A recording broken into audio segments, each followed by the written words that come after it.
Hello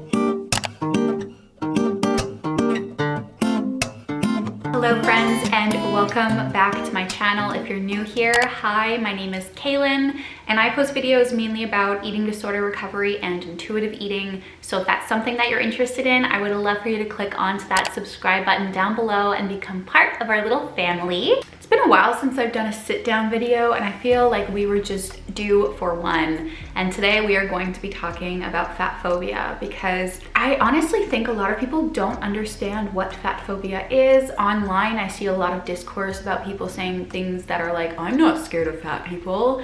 And literally it makes my blood boil because fat phobia is a huge issue, a huge problem, and I think something that more of us need to be talking about. And it shouldn't be coming from only people in fat bodies. Raising this awareness to change our world and to bring awareness to this, we need a lot of people talking about it. So let's just jump right into this video, right? Like, what is fat phobia? We hear about this word all the time. Fat phobia is also known as like the anti-fat bias, and it is an implicit as well as an explicit bias of fat people. And it's kind of rooted in this sense of like self-blame, like it's somebody's fault for them being fat, and that it's also like a presumed moral failing because within the society that we live in right now, we praise thin bodies and we kind of put them on this pedestal. And so being fat is basically very, very, very stigmatized in so many different areas of our life.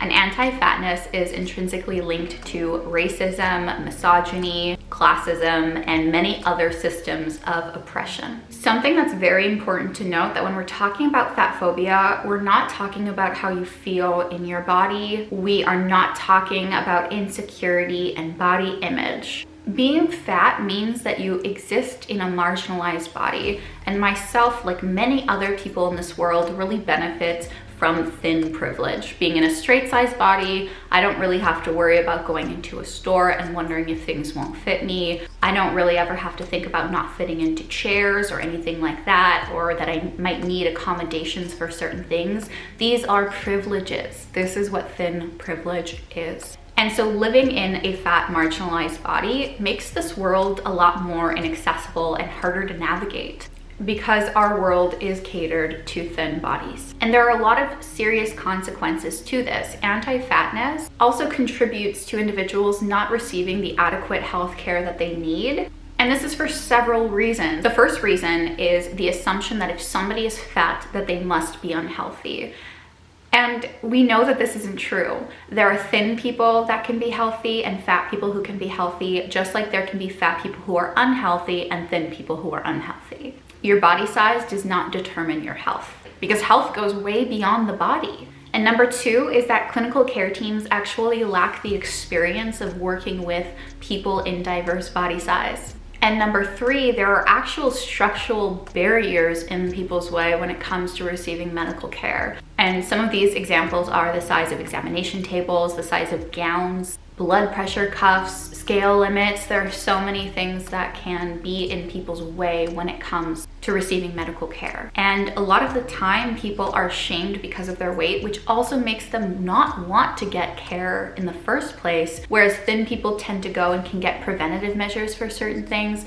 On the other side, there can be people in fat bodies who wait and wait and wait because they are so scared that they're just going to be shamed, or because they have trauma related to the doctor's office. And so they put something off. And sometimes that preventative care is not given to people in larger bodies versus people in smaller bodies. And while the word fat phobia, because of the word phobia in there, it sounds like an overgeneralization of like the fear of fat people or the fear of fatness. However, fat phobia is much more rooted in the hatred of fat people. So let's talk about the blame that people put onto those in larger bodies. There are a lot of issues within our society that are rooted in capitalism. And we have a flawed system that really values the wealth of corporations at the expense of the environment. However, many people have written books, have written articles, have posted shit on social media basically citing that fat people cause most of society's problems. And an example of this is people will use the word greed to describe somebody who is fat. They will call them lazy. And there are also people who blame fat individuals for pollution. When we have these huge corporate companies just dumping shit in our ocean, and you want to talk about fat people, it really grinds my gears. Fat people are essentially used as scapegoats for these corporations. And what does greed and laziness really mean? We hear the word glutton and greed often associated with those in larger bodies. Why are these terms associated with fatness in the first place? Because statistics show that individuals in fat bodies occupy a large part of the working class and also have some of the most difficult jobs that include manual labor. I think the word greed is often associated because people believe that you're fat because you eat too much, which is just ridiculous. We can have a friend who's in, a very slim body who eats a lot and their body doesn't change. And we can believe that, but we can't not possibly wrap our minds around the fact that a fat person can eat the same as you and just be in a different body genetically. Think about it for a little bit. If it exists on one side, it kind of has to exist on the other. And this message that fat people are responsible for society's wrongdoings is really perpetuated very often in the media. Let me give you an example. The movie WALL-E. I'm sure many of you have seen it, and if you haven't, you've probably heard of it, especially if you're born in like the 1990s like I am, or early 2000s. I believe that this is a movie that is quite well known. The movie WALL-E essentially tells the story of what happens at the end of the world when humans have trashed the planet and basically they have to go live in outer space. In this movie, fatness is synonymous with stupidity, laziness, overconsumption, and greed. I also made an entire video on how fatness is portrayed in the media and in popular films, and I'm going to link that down below if you want more examples of just how fatphobic our media is. And so the movie WALL-E and several other forms of media and entertainment exist at the expense of fat people. WALL-E also uses like wheelchair access or like assistive mobility as a motif for overconsumption and laziness. And the problem with this message is that not only is it fatphobic, but it is also extremely ableist. They frame fat bodies as well as disabled bodies as being in the way of progress, of world progress, or whatever the hell that means. In reality, progress should be framed around change, should be framed around better healthcare access and accessible infrastructure that can actually accommodate diverse bodies. People should not have to change themselves to fit into the world around them. Another example of media that is sort of less fictitious is Real Time with Bill Maher. We see a lot of Republicans talk about fatness and it really pisses me off. There is a late night host called Bill Maher. If you've never heard of him, good. You don't need to know who he is. He kind of sucks. And he is known for going on these long tangents on his show about the problem of like the American obesity crisis, which is not a crisis in the first place, but that is something for another video for us to talk about. People often see something on TV and they roll with it and they're just like, this must be true, because they hear their favorite like TV spokesman talking about it. Think for yourself sometimes. Do research on your own. Look at the new science. Look at the new information that comes out. And we have to stop listening to right-wing politicians who absolutely do not have everybody's best interests at heart. Maher has been quoted that celebrating fat bodies is, let me read the quote right here. Celebrating fat bodies is equal to racism and littering as a behavior that should be abolished in public ways, comparing fatness and saying it's just as bad as being racist and polluting. He's equating that all in the same fucking category. I'm sorry, but it's just laughable, and I find him laughable overall. But Maher often uses his show closing commentary to connect the dots between obesity and climate change, the healthcare crisis, and in like a very roundabout way, a national surrender of our like space age vitality. Anyway, these are just two examples that I can take where we have the correlation between fatness and climate change, between fatness and being morally wrong, and also blaming the individual, saying it's your fault that you are fat. Our bodies all have our own genetic blueprint that are all different from one another, and that's something that is so important for us to remind ourselves of. There's a great quote by Aubrey Gordon, who is an amazing author and also one of the podcast hosts of Maintenance Phase, which is one of my favorite podcasts. And she tweeted the following, and I just want to read it so that you can digest it a little bit. Our use of obese and overweight to stigmatize fat people is also born of ableism and healthism. Many of us have been socialized to believe that our health is 100% within our control, and that perceived failures to control our health is somewhat a moral transgression. It's not. She says a lot within one tweet, and like, she didn't stutter. I don't hear anything that's not true. Your health is not completely in your control. Let me say that again. Your health is not completely in your control.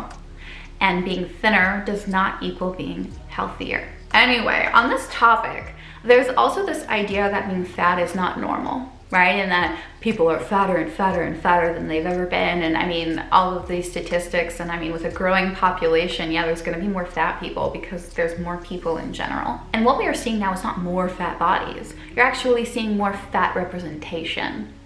Fat people have always been around. Unfortunately, there's this belief that if you diet or eat a certain way, that you can control your health and how long you live for. You cannot control how long you live for. Usually when we are talking about behaviors that can impact our health, the most important ones to look at are drugs, sleep, stress, alcohol consumption. Did I say fatness? No, I didn't. It's really hard for people to accept that their body weight as well as their health can be out of their hands to a certain extent. Sure, you can lose weight if you eat less and over-exercise, but how sustainable is that? How long will you be able to upkeep that? There's so much misinformation that diet culture puts out there that people are blind to. And listen, I used to be blind to it as well. But there's so much information these days that you have to look at. You have to look at the health risks of dieting. And even though there is more and more and more evidence that goes to show that we are not in control of our body size, there's going to be a study linked below, by the way. People still see fat people as individuals who refuse to care for themselves. And I see this all the time in TikTok comments where people are like, oh, like, you clearly don't care about yourself. And it's just, who the hell are you? First of all, you're commenting on somebody else's body, on somebody else's health, which is none of your business in the first place. And also, like, aren't you embarrassed? Aren't you embarrassed to sit there and write a hate comment? You're basically announcing to everybody that you're insecure, that you have a lot of time on your hands, and that you're a big bully. Anyway, the fact of the matter is that one of the most damaging things that you can do to your body is restrict your food intake or vigorously monitor and restrict your food. That is the most unhealthy thing that you can do for your body. And listen, fat people are not some modern invention. It's not new. It's not some recent phenomena. People have been different body sizes since the dawn of time. The dawn of time. Look at arts, literature, and also historical accounts of ancient societies. Fat people have always been there. Being fat is natural, because natural is not just one thing. Be naturally fat just like you can be naturally thin. And I know that that's really hard for people to accept sometimes, but it's true. So one of the main reasons that I'm making this video is because fat phobia is dangerous. A 2019 study analyzed 4.4 million tests of implicit and explicit bias in order to examine how people's attitudes have changed towards people in larger bodies or diverse bodies. Along with looking at people's attitudes changing around body size and fatness, this study also looked at how people's attitudes changed around sexual orientation, race, skin tone, and disability. And you know what they found? That in the past decade, attitudes towards race, skin tone, sexual orientation, everything that I listed before, attitudes for these social groups actually improved over a decade. They leaned a lot more towards neutrality than anything else. However, what about body size? And the explicit bias towards fat people decreased as well. But implicit bias is the only bias out of everything that I just listed that increased 40% towards body size and body diversity. Everything else decreased, both explicitly and implicitly, whereas for body type and fatness and how we view that, it's increased by 40%. And so if you don't think that as a society we are not more fat phobic, just look at the statistics. You are smarter than the messages that diet culture puts out there on TV for you to see. Anyway, that 40% increase was seen between 2004 and 2010. 40%. And I don't really see it going down anytime soon, which is why it's so important to talk about these things. And there are also a lot of real life consequences that affect fat individuals when we're talking about fat phobia. Some examples is that fat women tend to make 6% less in income when it comes to thinner women, and they also receive fewer raises. Fat people are hired less and paid less. They also have poor access to medical care, as we spoke about, and they're essentially ostracized in every single form of media. Disney came out with a short film recently that featured a fat protagonist. A short film, they didn't even want to dedicate an entire film to it. There's not enough diversity in media. When I'm watching a rom-com, very rarely is the protagonist a fat woman or even a fat man, but I see fat men way more than I see fat women. Experiencing weight stigma is also highly associated with higher levels of anxiety, stress, depression, poor body image, and poor self-esteem. Fat people are also shamed in public by strangers, shamed online by people who do not know them. And a lot of the time, people in these marginalized bodies are often attacked by the people closest to them, where their family members or friends are commenting on their body or commenting on what they eat. It's very impossible to escape. Like a lot of us, we can use television as escapism, but imagine turning on the TV and every time there's a fat character, they are either bumbling stupid, they're the villain, they're perceived as lazy, or they're the character that just sits around and eats. It's full of stereotypes, and these characters hardly ever take center stage. While I conclude this video, something that I do really want to stress is something about body positivity, right? We hear about body positivity all the time. There's true body positivity, and you can check my video on that. That'll link below if you want more information about that. And then there's body positivity that is rooted in capitalism. And body positivity that is rooted in capitalism usually centers thin white women. And they tell us to love our imperfections and love ourselves, but they're still using, the hashtag of body positivity. Loving our imperfections no matter what is not the solution to fat phobia. We're talking here about self-acceptance, and body positivity and fat phobia are two completely different things, which is why I stress again and again, I'm not a body positive creator. I focus on body neutrality and body acceptance. Body positivity is not something for me to be a part of because I don't live in a marginalized body. The true body positivity is about upending the diet industry as a whole.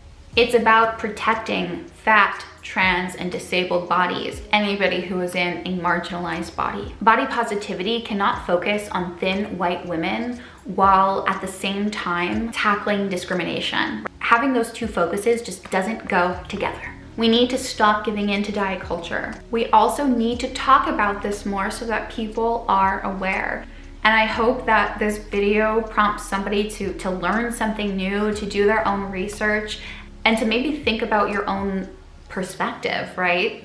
Whether we look at the world through a fat phobic lens and you want to work on that, whether you want to change your attitudes or your mindset about certain things. Change is progress. That is it for my rambly video today. I hope that you enjoyed it, or at least learned something new. If you have any questions or kind comments, you can always leave them down below. And yeah, I really hope to see you in my next video. Bye, friends.